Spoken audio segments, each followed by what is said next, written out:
నేను పరిశుద్ధుడను.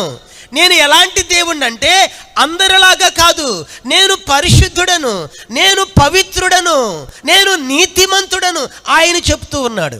ఈ మాటను పేతురయ్య గారు దానికి వివరిస్తూ అంటాడు, నేను పరిశుద్ధుడను గనుక మీరును సమస్త ప్రవర్తన యందు పరిశుద్ధులై ఉండాలి. ఇది కారణం. ఈయన పరిశుద్ధుడు, ఈయన దగ్గరకు వచ్చేవారు పరిశుద్ధంగా ఉండాలని ఆయన కోరుతున్నాడు కనుక అందరూ ఆయన ఇష్టపడరు. పరిశుద్ధత అన్న మాట బైబిల్ గ్రంథంలో నేను ఎంత సంతోషిస్తాను ఈ మాట చెప్పడానికి.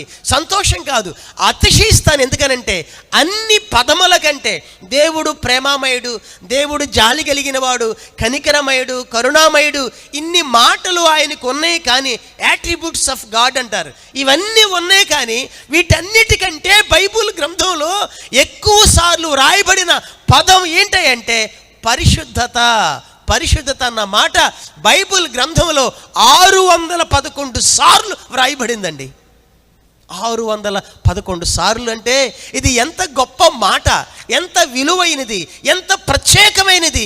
ఎందుకు అన్ని సార్లు ఇది వ్రాయబడిందంటే ఈ బైబిల్ గ్రంథంలో ఉన్న దేవుడు పరిశుద్ధుడు కాబట్టి.